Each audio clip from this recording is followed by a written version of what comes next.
They sound like brothers. Yeah. 1, 2, 3, 4, 5, blah blah blah. Yeah, I'm Robin. Godfrey. Nigel. Nigel, you look a little different. Yes, I've grown a beard. Now this is Maurice. Okay. And we'll get in. We have to, yeah. Right. Okay. All right. Well, I just, we were kind of like talking a little bit like off the cuff, but congratulations, this is a nice response. Yeah. Yeah. Can you talk about the feelings and what you feel about the radio response to the single? Yeah. Oh, we love it. I mean, obviously, getting a hit record anytime, getting radio response is one of the things that you go for. And making records is very important to us. I think it's also more than that. It's very interesting that it's overwhelming that our music is still being played after 25 years. So I think we're also looking at that, and that's sort of quite stunning for us, to still be around, when we literally we had a career in the 60s, which was supposed to be over in the early 70s, and then the late 70s, the extra peak that occurred then, and then our work with other artists in the 80s, and this seems to be the best period of our lives. We're a seasoned group now. We know what we're doing. We reckon we're in the prime of whatever it is we do, which is nothing to do with music, by the way. But we're very good at it. Yeah. Yeah, we're good at a lot of things. Actually. We also like music. No, but don't you think that because you're songwriters, that's why you've been able to sustain even sometimes people go through periods of popularity and they'll appear forever, but if you can write, then you'll still be there 5 years later when it's time to come back.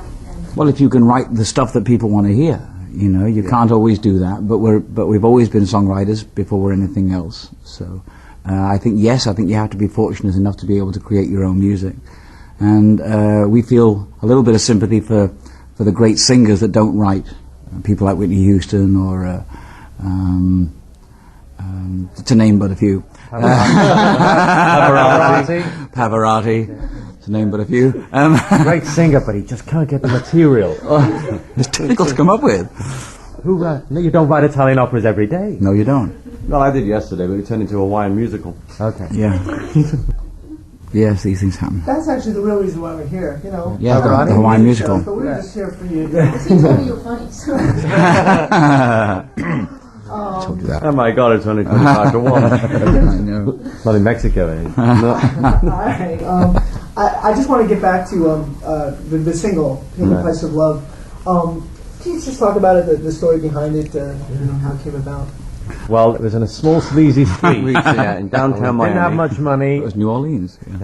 Yeah, it's exactly what it's about. It's about sacrifice, and it was one of the first songs that we wrote for the album. And It's basically what we think is a pop record as such, But what's interesting about it is it's about unrequited love, but which is like quited love, but and in the opposite direction. Absolutely. Is that when you want to get in bed with someone and they don't want to get in bed with you? That's the same kind of thing, isn't it? Yeah. That's unrequited love. Well, but quited love. Unequivocally. Quited love is quite different. I mean, to be really quited is something special. But yes, and not only that, it's the mixture of real voices and falsetto, which we wanted to experiment with. We like, unlike so many of our contemporaries, we like so many of our peers. Yeah. They say that because they peer down on you. Yeah. Jetty's one. Yeah, Jetty's one of the peers. What was I saying? Oh yeah, unlike like so many of our contemporaries. That's right. Yeah. It is, isn't it? Yeah, it is. Isn't it? We like to use different voices within one song. I might sing lead for a part of a song, Robin may sing lead for another part, Maurice may sing lead for another part. Who others voices do we necessarily the same song. Of course, there's Eric, who lives next door. And he doesn't say a lot. He sings great. And we like to mix up different voices. Different verses, different tracks, and sometimes we'll sing in unison together. I think that's one of the beauties about being a group like us, is because we can actually utilize our harmonies, which a lot of groups don't do today. Different sounds. It's great. It's a lot more work than other artists are prepared to do, but we are natural harmony singers. We don't read music or anything. It's easier for us to do harmonies than a lot of What's that, another hour? Yeah. But it's the experimentation we enjoy, yeah. What about as far as experimentation with this track? It seems that it just came together. I mean, I read about it saying that this was just, it happened quickly. Well, this particular song you're talking about, or the album? Well, let's the just song, talk about Paying the the Price song. of Love. Yeah. I don't think it came together any faster than any of the others. I mean, an automatic song, or something that's automatically feels special to you, comes together pretty fast. It's almost like it just comes out of the air. You just the pieces just tend to flow. And it's hard to describe the writing of a song, but you know when you've got something that other people might like. You know. Especially with this track, it's not to use the term commercial, but I mean it's getting added. Accessible. We like the word accessible. You can tap your foot to it. You tap your foot to it. You can kind of pick up, like we were singing it in the car, and we just after one listen. Great. You know, so you know what I'm saying? Yeah. Yes. Can you talk about that aspect of the song? Well, we like melodies. We like things that that people may sing 10 years later, you know, and still remember. The other good thing is too, I mean, we like grooves, and we like especially a lot of black grooves, and we wanted a groove. Well, another thing not a lot of people aren't doing today, and something we wanted to do, which was unique today, and that is a strong dance groove, but with a commercial mainstream song on top of it. People just sometimes bring out grooves, and they just either talk to it, or they do rap to it, or they do something else, but they don't really put much emphasis on a substance song, a melodic commercial mainstream song over the top, which I think a lot of people want to hear. I really do. I think they've been starved of. Yeah. Well, they're also waiting for you to rap, Maurice, you know. Oh, right. And they'll be waiting quite a while. Yep, there's a long wait there. Well, there's a lot of talking anyway, without being on record. Yeah, we're just going to stick a drum machine behind him one time. And Yeah, you can't shut me up. What about So in today's economic times, what would be Today, the price? What would be the price of love in today's economic time? Well, about $5. Depends on what you want. Or is really. the recession? Or in the old currency, £15, 10 shillings and sixpence. Yeah, also the English one. Depending how far you want the girl to go. It depends what country you're in Mexico. And there's all really cheap. Yeah, but there's all kinds of love. There's love between a man and his dog. There's love between two dogs. There's love between two women, which is my favourite.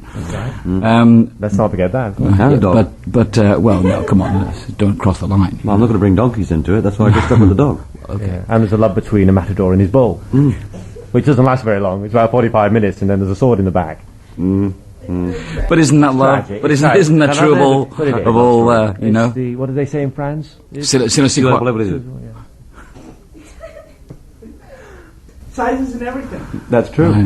More width is. But really it isn't more biographical. No. This is the name of the album, Sizes and Everything, and it's a fun title, as you can gather, by three fun guys, and because that's the kind of guys we are. It's we didn't want to actually. Excuse me, that could be my publisher, and it's Paul McCartney. I want my book back. But it's Hello. it has to be done. You know. More chart figures, more ads. Okay, well, it's Thursday, isn't it? He puts you away. Because I know I just know where all this is going. Oh, okay. All right. Well, don't worry, we're still running. We got. Okay. Yeah. Keep joking. It's One of the boys has gone to take the phone call, and he'll be right back, and we'll pick up just where we left off, which was probably something to do with colonic irrigation. high colonic irrigation. High irrigation, which has been the subject of this afternoon's interview. Always calling up right in the middle. Can I just take Can I just take my clothes off? Yes, if you like. Thank you. Can we watch? Yes. This time of day, Barry has to remove his jacket. Well, with sizes and everything, the title, yeah. We were just wanting to do a title, well, in the same genre as We Can't Dance, we wanted a title. Genre, yeah. Oh, was he there too? Yes. As they say in France. We wanted that kind of title that wasn't entirely serious, but had sort of a subtle kind of reference to the mood of the boys. It's about as subtle as a fart in its No, I think there's various connotations to the title, sizes and everything apart from the obvious one. I mean, but it could mean that too, the obvious one. I like to believe it. We can't so. First of all, we've always felt that we've never really been hyped, and perhaps we should have been. Yeah. But we've never really been hyped, and Well, if we had been, we couldn't have used We the just title. never had yeah, that's right. lines of right. people with tons of money to spend on us, lining up in the garden. We've had a couple, perhaps, but not a line. Well, not to talk about. But we've never. What Barry's trying to say, is, which you can't quite get out at the moment, is that we've always really had to prove ourselves. We've never been automatic. It's been something that we've had to Yeah, we haven't been as fortunate as a lot of artists just put material out and have it automatically become successful. So we've had to make a good record in order to have a hit, you know. And as big as Fever was, it was not a hype. There was not a lot of money into it, promotion-wise. It was a very cheap budget. But sizes and everything. Well, imagine once that happened, they saw, hey, well, let's put some money, or you did. They did? No, it doesn't work that way. What they think is, let's just get hold of that money we've just got there and keep it. Or No, they don't know. well, it's not what you call a massive hype in the billboards all over the place, like Jurassic Park. I mean, isn't it? Oh, that's just the updated bio. Yes, but it's very well packaged, and for once in our lives, we've got a really good record company and a really good management and a good manager. Yeah, they're doing with us what every record company should do with their artists, basically. And they're important. They look after you, and they get the right message across. And they give you tea when you visit them in the office. Yeah, it's really nice. No, we've got great management and a great record company, so all that teamwork is now paying off. What about as far as the fact that, because that was one of my questions later on in the interview, is the fact that... Well, we wanted to rush the interview. No, go on. No. It seems that for some reason you always have to keep proving yourself. Yeah. When you really don't have to, but... No, but that's okay.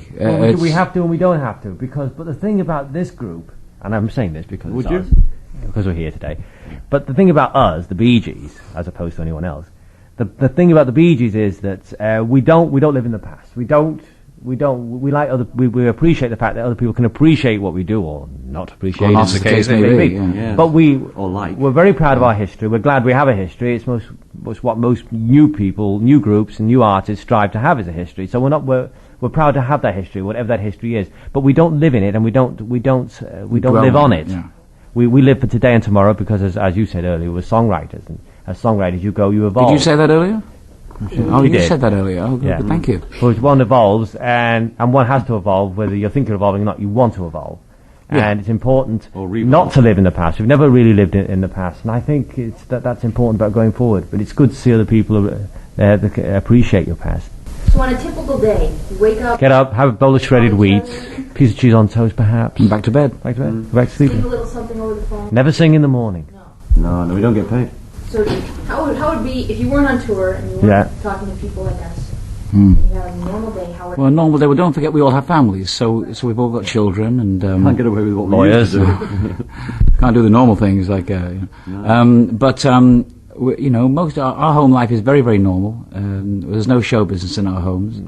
There's a couple of clowns maybe and a few jugglers, fire eaters. But apart from that, it just isn't like that at all. So it's very normal. We get out of bed, we play with the kids when they come home from school. They tell us to go back. They try to get rid of us, and it's a very, very normal family day. Yeah. When do you start creating?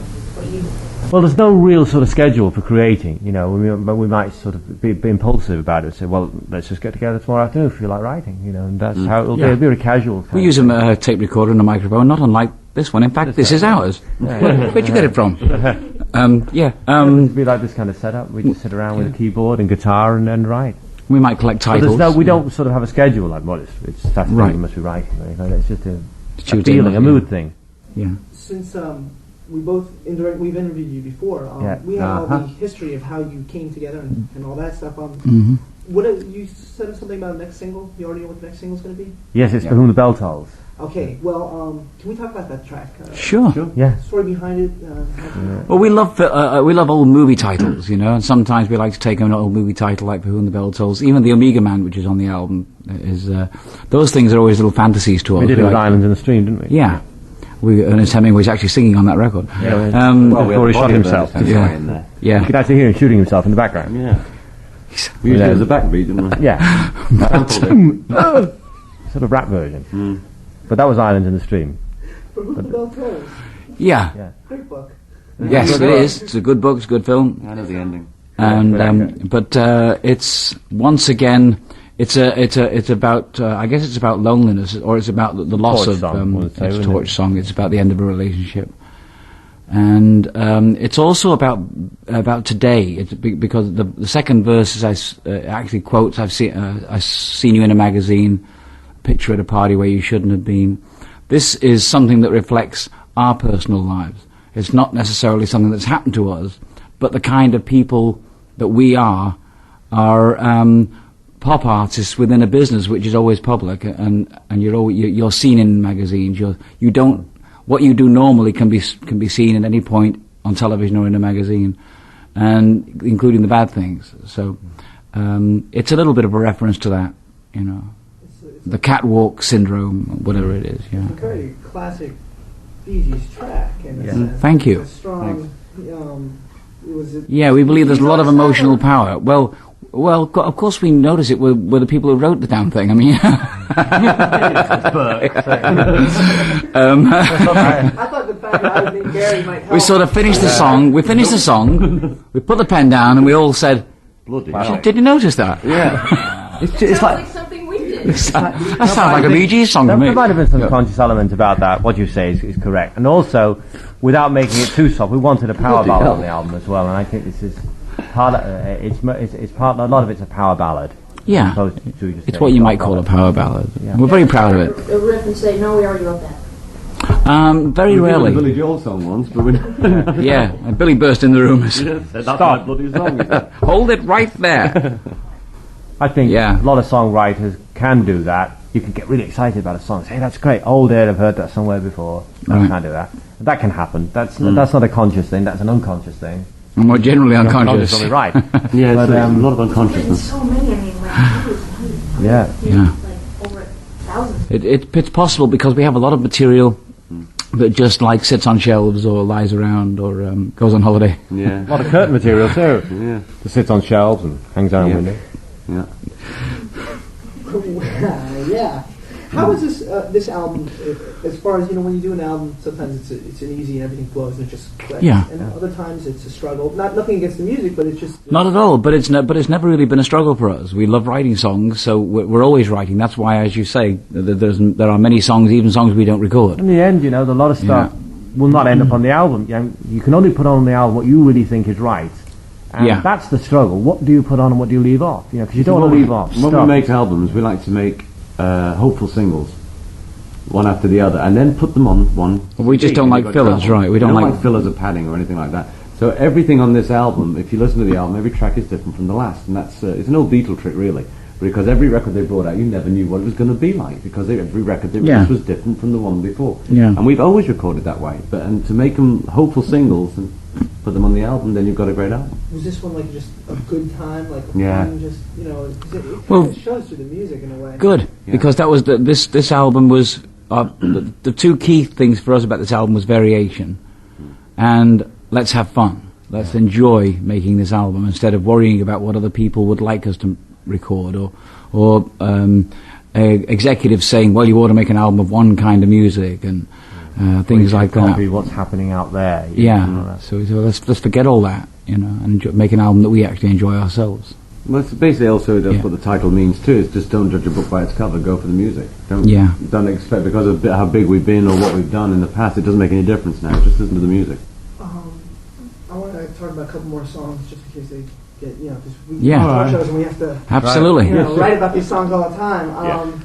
Let's talk about Kiss of Life, because that very easily. Well, Kiss. Oh God! Well, we're not. We never try to pick our singles. We like to get feedback from everybody, and then if we concur, which is a good one. Good one. Really good. Thank you. That one for a while. I know it came out. You've had some tomato soup. Go back to it's the pasta, maybe. If we all tend to agree with our record company and our management as to what the general feedback is. Don't forget, once you've had one single out and it's been successful, radio level itself tends to dictate what the next single might be. They start sending in their own reports saying, this one, you got to put this one out, guys, and we'll go for it if you do, That's what I like about the US, is that you generally get a feedback from radio on what the next single is. In other countries you don't get that. Like in the UK, they won't tell you. You go to radio, like Radio 1 in the UK. What's the next single? Oh, well, you bring it to us and we'll tell you what it is. You release it first. On the other hand, we have our favourites. We think How to Fall in Love Part 1 is a potential hit single. Very strong song. Can we talk about that one? Sure. That is subject to interpretation. It's it could be a father's love for his daughter. Dog's love for master. The dogs. Gone through all this one, haven't we? Deja vu. Yeah, or Bougie Day. That feeling like you've never had it before? Yeah. Yeah, How to Fall in Love Part 1 is probably the real basis behind that song is the older man, younger girl syndrome. That's basically what the song is about. Well, I've also interpreted some of it as being experience. No matter how much experience you've had of falling in love, whenever you do, experience goes out the window. And does anybody really fall in love? I know. This is the mythical question, the age-old question. What is love? Well, I was always in love when I was a kid. Yeah. Yeah, with yourself. Yeah. Yeah. Yeah. But you were on your own when you first had sex, weren't you? Yeah. Yeah. See. He's the greatest. Is one of the world's greatest lovers. He knows. He taught himself. He taught himself, didn't he? Yes. Those great words of wisdom. We all taught ourselves. Yeah. I wasn't going to say it. But I was a quick learner, though. Oh yeah, then very quickly. I've still got the video. Yeah. I didn't read that. Yeah. Oh no. Well, Yeah. just when portable cameras came in is one of my first experiences. Yeah. I had to go to work as soon as I was born. Yeah. Well, we were born at the age of 12, so we could start work for Dad. Yeah, it's that work. So it's painful for Mum. Yeah. Yet, as we all know that your albums, and you'll know since you write them again, I know that fact. Always messages tend to pop up somehow, and Pop you up. don't knock them over the head with it. But there are some songs, especially on this album, there's a track that is very moving. Can you talk about that song? Which one? Blue Island. How to Fall in Love? Oh, How to Fall in Love. Oh, you're asking me about how to Fall in Love, or you're asking me about Blue Island? Yeah, Blue Island. Yeah. Well, Blue Island is our own personal statement about the Bosnian, the kids in Bosnia. We wanted to write a song about that particular subject because it had made us angry watching television over and over again and seeing children getting killed or injured, and nobody really doing anything. So we thought, well, let's write a song about that because it might mean something, and maybe we can find a way of raising money for the kids that have gotten out, because you can't really send money in. It doesn't mean anything. You can't spend it there. There's nothing to buy. So let's help those kids once they escape, once they get out. We'd love to see all the kids gotten out before it gets much worse, but that's not something we can achieve. We can at least point that that's what we'd like. Maybe other people would like that too. And we were talking about the project where people would sing. Yes, there will be a show called Blue Island, which will be a long-form video where various artists sing one of our songs, and the proceeds of the long-form video and the CD or the album or the record or whatever you call it these days, all the proceeds will go to those children. Yeah, we can do it in conjunction with the Daily Express in London. Yeah. They're backing us as well on it. So do you have people lined up? We're approaching people right now. It's still in the midst of getting the dates when people can be free and things like that we want to do. So we've got a good response of people who do want to do it. Yeah, we can't mention names really. We've got certain people that have said yes pending certain things, so we can't really mention people's names until they give us firm commitments. On the lighter side with that track, after hearing that, you would think that MTV would want to do an unplugged session with the Bee Gees. Yeah, a lot of people say that. We just call it, they call it unplugged now, but we used to call it live. So yeah, well, no, but that may happen, but it may happen in the new year. There's plenty of time, I've seen your show, and you do a portion Yes. of your show. Yeah, we do about half an hour of acoustic set. Yeah. Oh, yeah.